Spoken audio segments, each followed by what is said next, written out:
O Cote, galera. Do nada aqui apareceu o Cote do meu lado sentado. A gente trocou o Cote pela Jennifer, mas tudo bem. Depois a Jennifer aparece.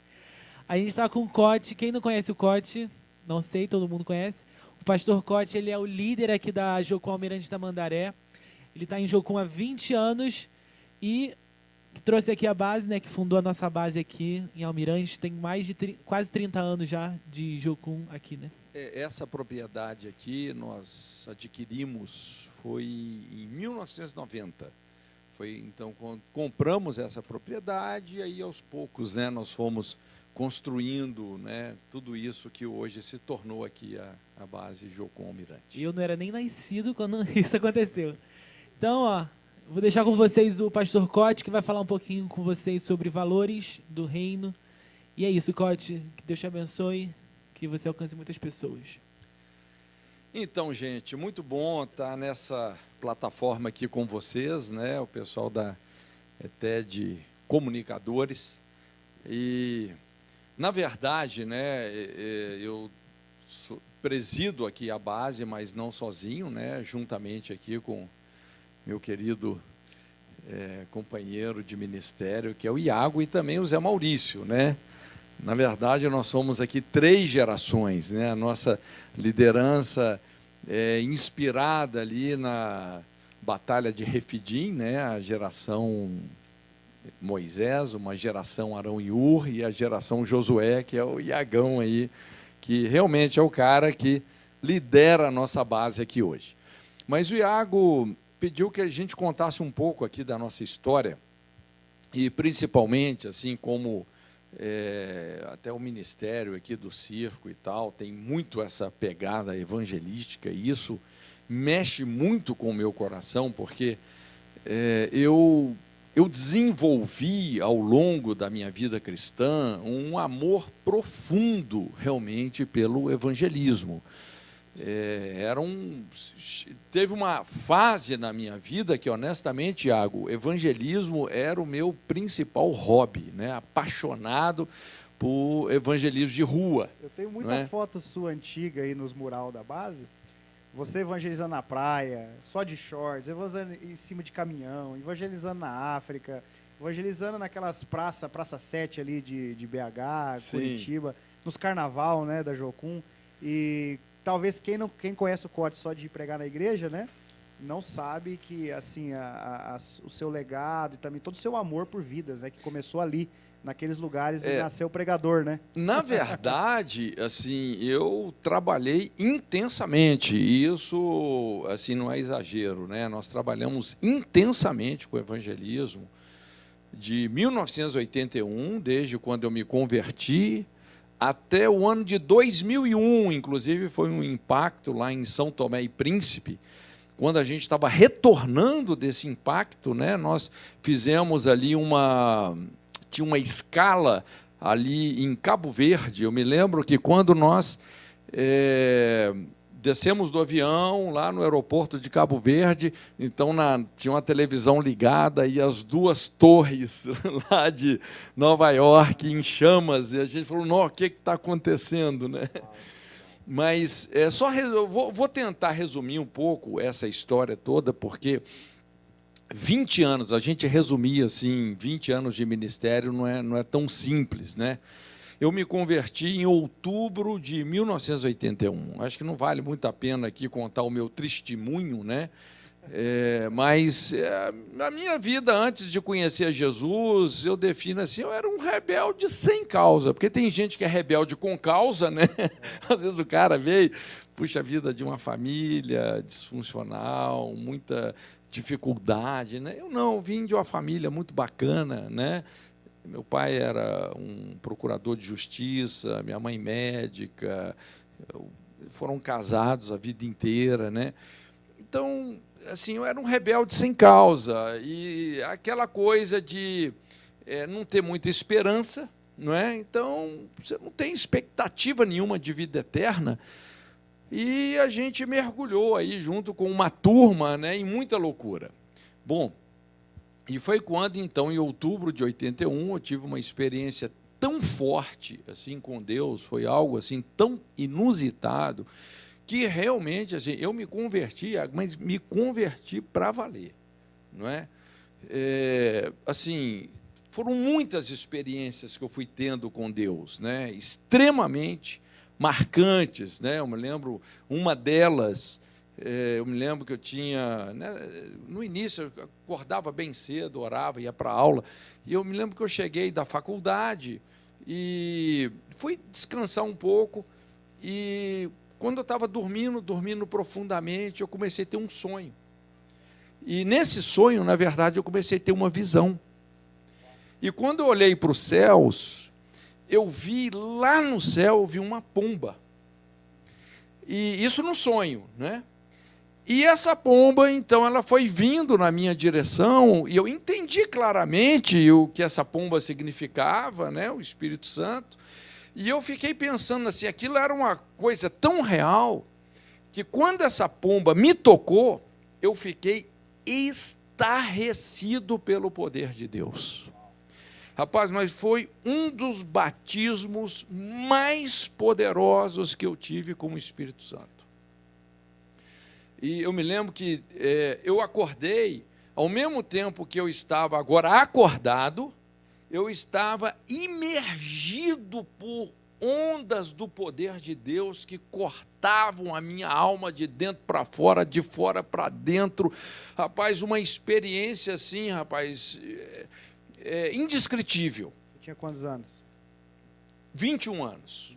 21 anos. Jovem. Eu me converti aos 20 anos, né? E então, aos 21 anos, se eu não me engano, eu tive essa experiência, e a partir disso, então, rapaz, eu pregava o evangelho até para poste. Rapaz, Ali nasceu o evangelista, naquela experiência. eu já tinha uma vida de evangelismo, né? A minha vida de evangelismo, porque quando eu me converti num grupo, era um grupo que se reunia no Parque Municipal lá em Belo Horizonte. Sim. E muitos de nós, a gente reunia ali para estudar a Bíblia. Eu fui levado por uma namorada que eu tinha e tal, não é? E supostamente a gente estava ali para estudar a Bíblia, mas a gente nem sabia que a gente era evangélico. Inclusive, muitos de nós já éramos convertidos, mas a gente não sabia que a gente era crente, que a gente era evangélico. Não tinha rótulo de nada. Eu até tinha uma certa noção, porque eu era vizinho, né, lá da Renata, que é a esposa do pastor Márcio Valadão, não é? Então, o irmão dela, o Robson, era meu amiguinho lá de infância e tal, não é? Mas, então, quando eu me converti nesse grupo, a gente começou a se envolver nesse tipo... Aliás, antes disso, né, a gente só reunia durante a semana. E fim de semana, como a gente não tinha reunião no grupo, eu comecei a ir lá na Igreja Batista da Lagoinha, por causa desse contato, né, lá com a família da Renata, também o pastor Zezinho, né, lá de Belo Horizonte e tal. E ali eu conheci um amigo, o Adilson Verde, e esse cara... ele frequentava um ponto de pregação na Praça da Estação, lá em Belo Horizonte.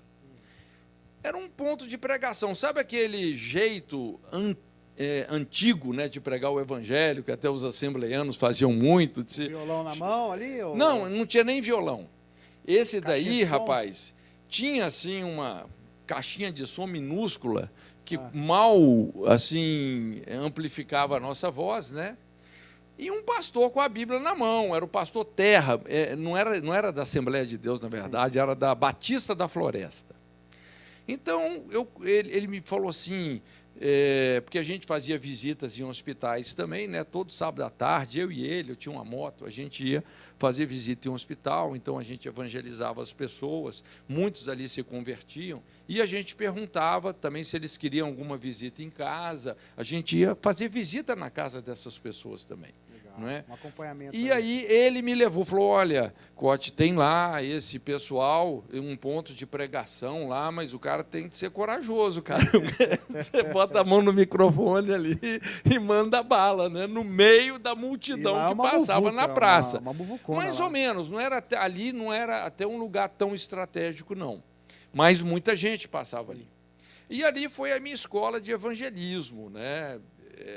Imagina, você chega no meio de uma praça, você começa a pregar, vai pregando, falando do amor de Deus. Preparava uma mensagem antes ou chegava lá Não, e chegava e deixava era Deus só ir na lá? inspiração. Legal, legal. Não é? Só na inspiração mesmo.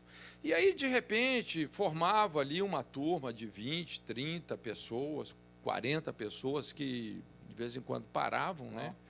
E, assim, quando você está pregando ao ar livre, né, você tem que ter muita garganta, então não dá para ser uma mensagem muito longa, né? E também evangelismo, para ser mais estratégico, tem que ser uma mensagem curta, ali 10, 15 minutos, fazia um apelo.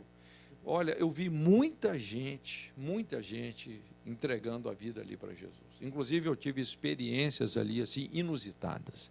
Uma delas, e isso para a gente que é novo convertido impacta muito, né?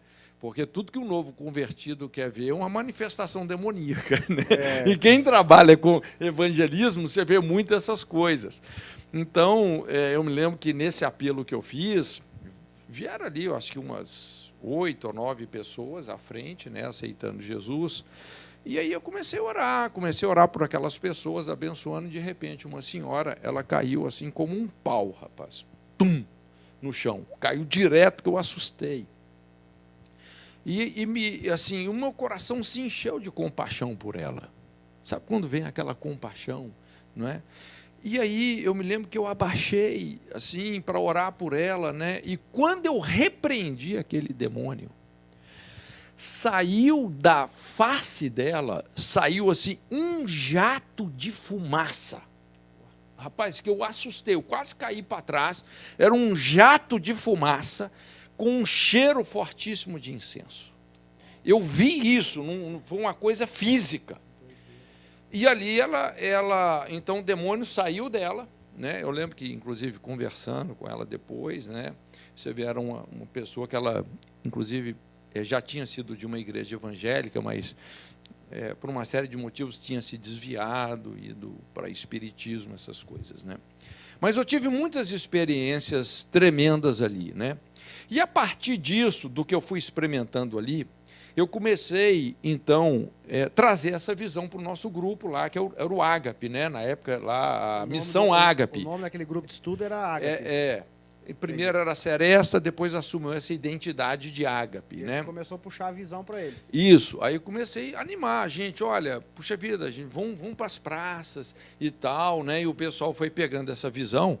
E acabou que realmente nós nos tornamos, o Ágape se tornou literalmente muito mais uma missão assim urbana, né? No sentido ministerial, né? A gente se tornou muito mais uma missão urbana do que uma igreja.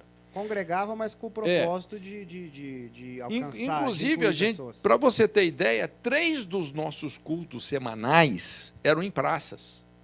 Na quinta noite, a gente fazia o nosso culto lá na Praça da Liberdade, que tinha uma feira hippie, né, em Belo Horizonte. Rapaz, ali era estratégico de evangelizar. Já passei lá. Né, na feira hippie. Domingo lá também tinha. Domingo de manhã também, e quinta noite. Hoje eu não sei como é que é. Na sexta-feira à noite, a gente estava ali na Praça 7. E no sábado à noite, na Praça da Savassi. Então, rapaz, era evangelismo assim, a gente respirava isso, né? Uma agenda assim, contínua. Aí eu me lembro que chegou em 1983, ia ter o carnaval, e um dos líderes lá do Ágape, né, o Marcelo, inclusive o Marcelo, ele ajudou o Jim Starr a fundar a Jocum aqui no Brasil. Foi mesmo. E o Marcelo nos ajudou muito no início do Ágape, né? Ele trabalhava com a irmã Esmeralda lá em Belo Horizonte e tal. Teve uma fase que a gente reunia lá, né, nesse local lá onde funcionava a igreja Beth Shalom da irmã Esmeralda. E o Marcelo trabalhava com ela, conheceu a gente, rapaz, e se apaixonou, né, pelo nosso jeito de ser e acabou se tornando um dos líderes, né? Então, eu lembro que o Marcelo falou assim, gente, como é que a gente vai fazer acampamento no carnaval e deixa a cidade abandonada para os demônios? Então, e acontece ainda isso. Acontece. Então ele falou, rapaz, vamos evangelizar no carnaval. Marcelo também, rapaz, pensa num cara evangelista, assim, mesmo. Evangelista, profeta, né? Uau. O cara tinha uma pegada assim para ganhar alma, rapaz. Muito tremenda. E aí nós começamos, então, em 1983, os evangelismos de carnaval lá em Belo Horizonte, né? Eu lembro que no outro ano, algumas outras igrejas foram aderindo a gente, né?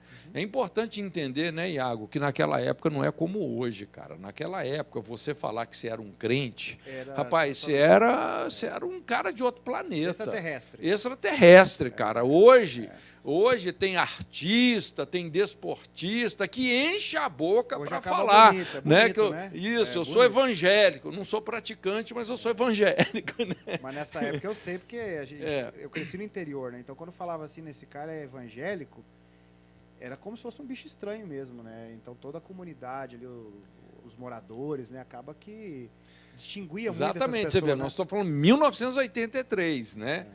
Então, rapaz, esse primeiro evangelismo, inclusive a gente estava formando uma banda que era o... Como é que chamava a nossa banda, rapaz? Com o Denis, né? O Denis está aí até hoje evangelizando. Para evangelizar nos carnaval? Para evangelismo de rua, né? Eu lembro que as caixas de som que a gente usava, rapaz, eram umas caixas de som assim desse tamanho enorme. Aquilo dava uma trabalheira, rapaz, que você não imaginava. Mas colocamos a nossa plataforma bem ali onde a gente fazia o evangelismo, né? Em frente ali o Cine, nem sei que nome que é aquele cinema que tem ali, né? Na Praça 7. E, rapaz, mas foi tão tremendo, porque principalmente nas madrugadas, depois de ali 2 horas da manhã, que o pessoal... assim, já estava muita gente frustrada, né? Gente que tinha bebido, passado mal. O cara arrependido de estar ali. Exatamente, porque o cara aqui, o cara cria 1000 expectativas para o carnaval e chega lá e não acontece nada daquilo, muito pelo contrário. E perde gente, perde esposa, perde um monte de coisa, às vezes, e está quebrado. E ali, rapaz, mas nós ganhamos tanta gente para Jesus. Eu lembro que nesse primeiro carnaval lá, rapaz, a gente devia ser assim umas 30, 40 pessoas no máximo, evangelizando. Né? Mas foi muito frutífero. Então, esse trabalho ele foi crescendo, né? Acho que no outro ano, inclusive, a Jocum, né? Foi quando a gente começou até a ter um contato mais de perto com a Jocum. Como que foi essa integração? Porque... a gente já tinha por causa do Marcelo. Entendi. Né? Porque o Marcelo, o cara, é sangue jocumeiro. Né? Então, a Jocum aí veio junto com a gente, algumas outras igrejas também, não é? Para os impactos de carnaval. Em 1988, nós colocamos 1.500 pessoas evangelizando no Carnaval de Belo Horizonte, para você ter ideia. Aí devia ter lá dezenas de igrejas com a gente. Né?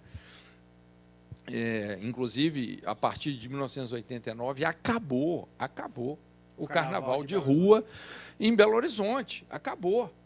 Não é impressionante, né? Quando a igreja assim se posiciona. Né? Uma história aqui em Curitiba também é assim, né? A história de Curitiba também é muito parecida com essa. Isso. Né? Então, que é os evangelismos, né? Agora, aconteceu uma coisa assim que para a gente foi muito importante, assim, em todas essa crônica aqui, né? O desenvolvimento de evangelismo, porque eu normalmente resumo o evangelismo em 2 conceitos. O primeiro é ousadia. Né? Ousadia, lógico, tem que ter vida com Deus, né? Mas é ousadia e estratégia. A gente precisa de ter estratégia. E eu me lembro que 1 ano antes da gente vir para Curitiba, porque nós chegamos aqui para abrir o nosso ministério em Curitiba em janeiro de 1986, né? 34 anos atrás. 30, por aí. 35 anos atrás. Então, no ano anterior a isso, nós recebemos lá no Ágape uma equipe que veio da base de Jocum, lá em Hong Kong. E essa equipe, rapaz, esse pessoal veio com uma estratégia que mudou os rumos do Brasil, eu diria, em termos de evangelismo. O que eles arrumaram? Porque eles trouxeram uma pantomima. Os famosos teatros Aí, da Jocum. aí, Aí que chegou esse negócio dos caras pintados aí que iniciou essa coisa dos caras pintadas. Que hoje você pergunta o que é Jocum pra muita gente, eu sei. É aquele jovem de preto isso. na praça, pintado o rosto, fazendo teatro. Né? Hoje até o pessoal nem sabe muito Já, disso não mais. conhece. Mas teve uma época, na década de 90, cara. Isso aí era o auge. Rapaz, assim, vamos dizer que a Jocum realmente, ela, assim, rompeu, não é?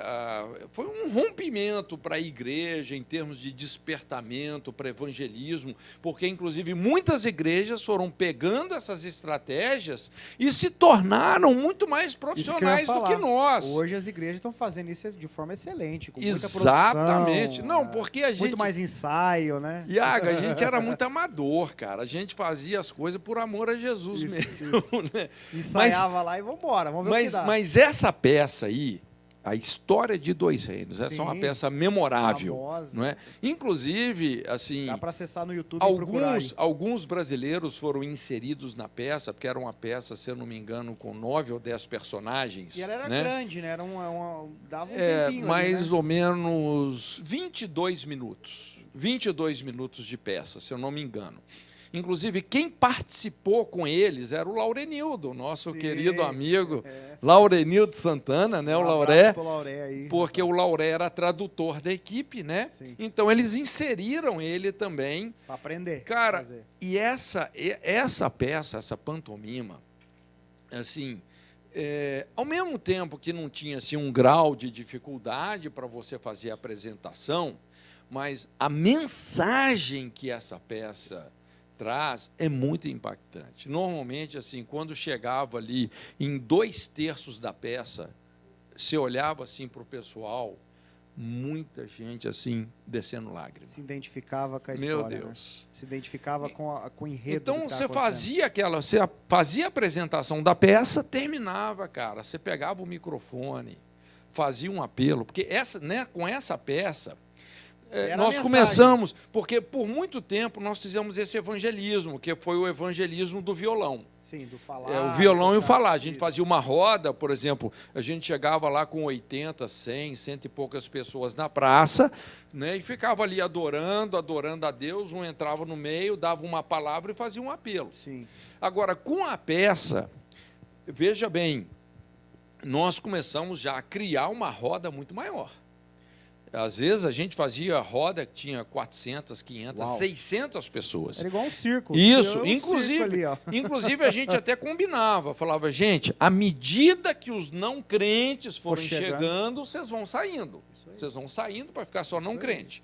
Então, terminava a peça, alguém pegava o microfone, não é? E eu amava fazer isso. Cara. Aí você dava uma palavra assim de 5 minutos, fazia um apelo.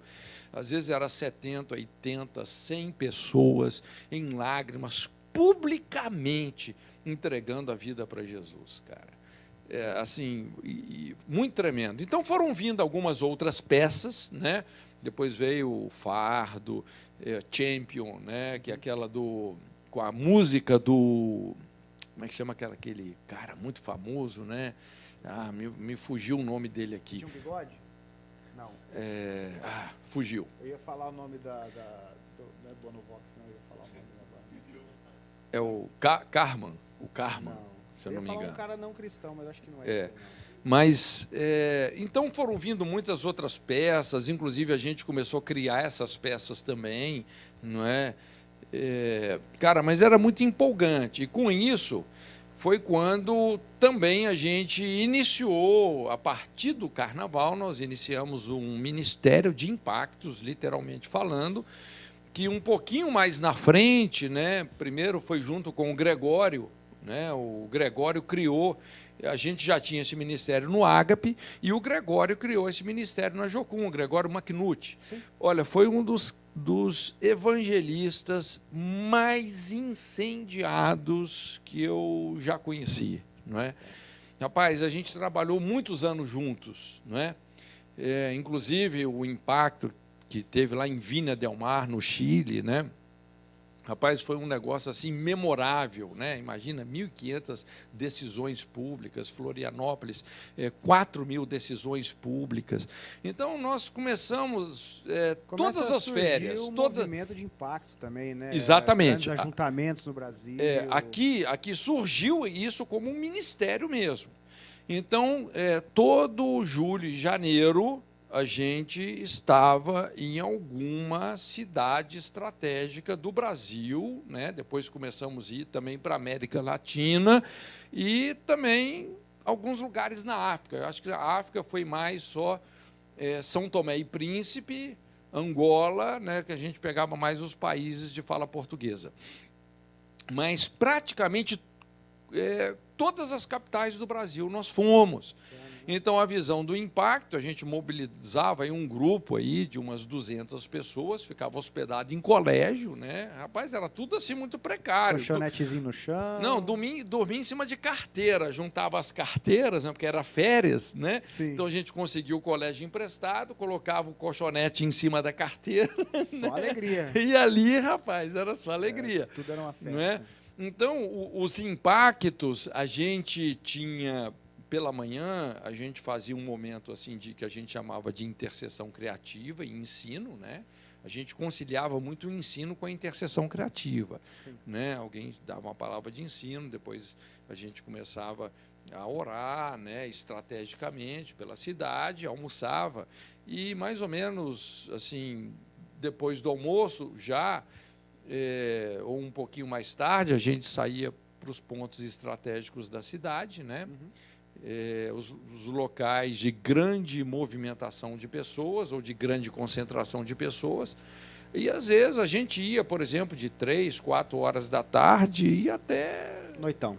Até a noite, 8, 9 horas da noite, pegando esse horário, né? Que esse horário, por exemplo, principalmente o horário entre 5 e 7 da tarde no centro de qualquer cidade, rapaz, é muito trânsito de pessoas, né?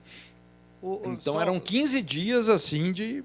Acho que houve uma boa conexão aqui do que você falou, porque agora há pouco o Kaká apareceu aqui falando sobre a importância dessa ideia de contextualizar uma mensagem de forma criativa, né?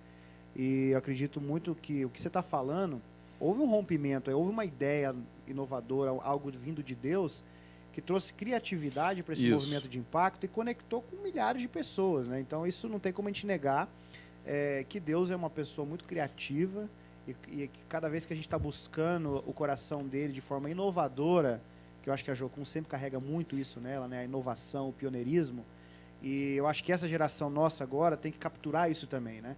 Qual é a inovação e a criatividade que nós podemos exercer para conectar de forma grandiosa também, porque tem uma grande multidão aguardando por uma boa nova, não só por uma boa nova de Cristo, mas por valores, né? Então, eu acho que nós estamos assim num contexto muito gostoso de conversa, porque na década de 80 e 90, isso foi, eu acredito que foi um grande auge, um grande momento, muito singular. A verdade é o seguinte, né? É o que a gente falou, a comunicação é a arte de você se fazer entendido. Exatamente. Não é? E é muito importante na comunicação, a gente que é do mundo de missões, a gente falar numa linguagem cultural que oferece o mínimo possível de barreiras, não é? Então, essa questão da gente ter estratégias que atravessam as barreiras culturais é chave.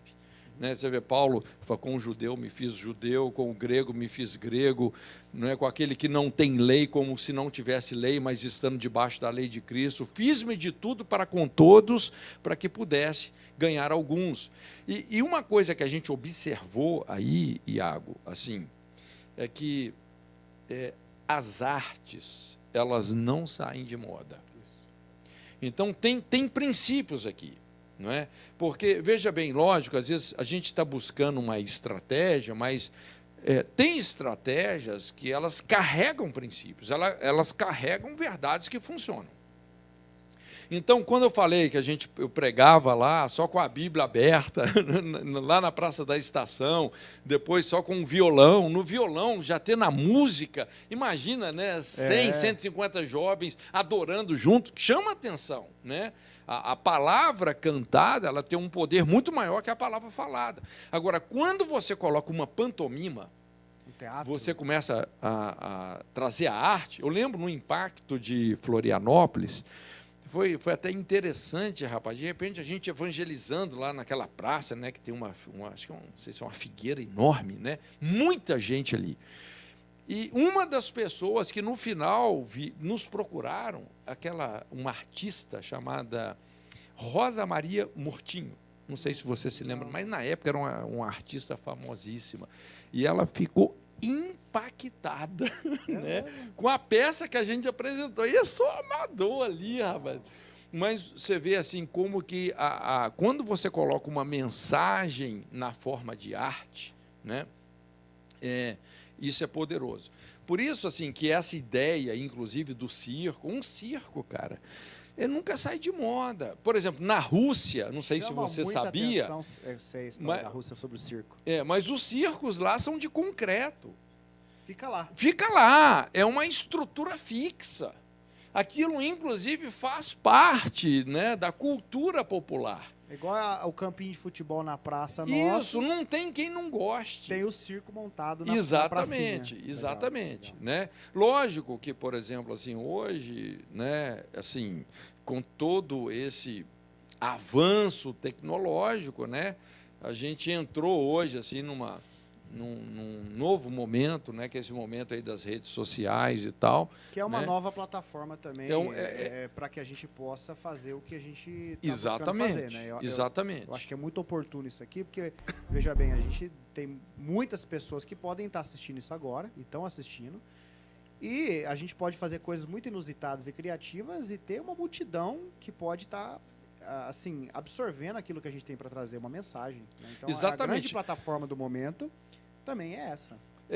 Assim, o que mudou com essa nova fase agora aí das redes sociais, né, que democratizou a comunicação, porque, vamos dizer assim, antes a gente não tinha voz. Se você quisesse ter uma voz, realmente você tinha que ir onde as pessoas estavam. Você né? podia ter uma ótima opinião, mas era difícil chegar num lugar. Exatamente. Né? Agora, hoje não. Hoje acabaram as distâncias. Né? Acabaram as distâncias. Então, tudo isso que a gente produz também, vamos dizer assim, de uma maneira mais presencial, né? Tudo que a gente produz presencialmente, a gente pode ir jogando aí para tudo. Encerrar essa participação aqui, quais são esses valores? O que você acha que hoje é a maior carência, as maiores carências da nossa cultura no quesito assim, vamos discipular o Brasil, mas quais são as carências que você tem observado, que são as maiores gigantes nossos? Então, Iago, eu inclusive, assim, tenho tentado ser muito intencional encontrando essas lacunas, né? Porque para o Ministério de Ensino, Ministério Profético, encontrar eco, você tem que entrar nessas lacunas, você tem que também assim procurar uma pauta, as pautas atuais da sociedade, inclusive de 2 anos para cá, por exemplo, eu tenho, vamos dizer assim, entrado muito nessa guerra de valores, vamos dizer, até dentro desse campo, que é um campo assim, muito difícil, que é o campo da política, não é?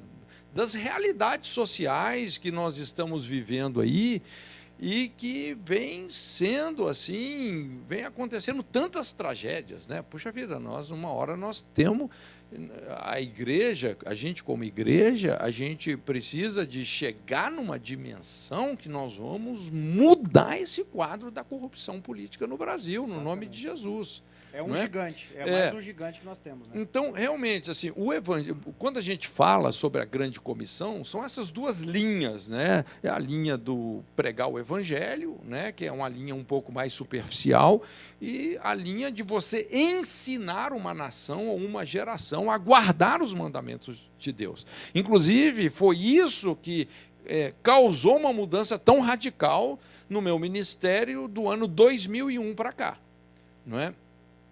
Então, tem muitas lacunas que nós precisamos de entrar, não é? Rua, né? Sim. Hoje, puxa vida, já são os tataravôs dos meninos de rua, já é uma guerra urbana, não é? A gente tem falado aqui... Já são como é que fala? As falanges aí do crime, Sim, que os nasceram comandos disso. do crime. Não é mais um menino que estava na rua querendo fugir de uma mãe solteira em casa. A conversa já mudou, não é? Então, tem muitas lacunas, inclusive... porque o assunto é muito vasto, né? Sim. Mas, normalmente, cada um dos livros que eu escrevi entram em algumas dessas lacunas aí. Eu estou falando isso aqui com você e a gente está chegando no nosso tempo já, mas é basicamente assim, nosso movimento de evangelismo hoje, o que nós estamos propondo com o Circo Manifesto, na verdade, é uma expressão que é entrar e ganhar o relacionamento com as comunidades, né? Então, não se resume no circo. A ideia central é como você entrar numa comunidade dessa violenta, carente, carente de valores, né? E você, além de você trazer toda a mensagem de Cristo, mas gerar uma transformação. Então, Isso. um trabalho a longo prazo. Então, o que nós estamos falando com o Dedé, que é a visão também nossa de Jocum e Universidade das Nações, é evangelismo, mas também o desafio a longo prazo de discipulado dos valores. Então, os valores... Transformação social. Exatamente. Os valores do reino têm que entrar. Aliás, assim, a gente que é do mundo de missões, esse discernimento é muito claro, né? Assistencialismo e desenvolvimento social. Exato. São duas conversas bem diferentes e eu fico muito feliz nessa direção aí que o Dedé está tomando. Exato. É Nós isso aí. queremos ajudar as pessoas a encontrar as respostas. A gente apresenta os caminhos, né? Mas as pessoas elas vão tentando entender que elas são participantes da sua cura. Não é alguém que vem curar ela, mas ela tem que fazer parte do processo. Ela tem que se responsabilizar em ser participante das soluções que ela necessita. Então a gente fala de cura social. Então você é um homem de Deus que trabalha muito na questão da cura, né, no sentido espiritual. Sim. Mas eu acredito, fundamentando assim, a minha ideia é que da mesma forma que a gente trabalha nos aspectos da cura das pessoas, da sua emoção, a Jocum trabalhando com a ideia da cura social. Então nós vamos com o evangelismo criativo, nós vamos com o circo, mas às vezes as pessoas se empolgam muito só com o circo. E eu estou tentando dizer nós temos um compromisso de cura social. E esse é o ponto, eu diria que assim, essa é a camada que nós temos que colocar na igreja agora. Essa mudança de cosmovisão, né?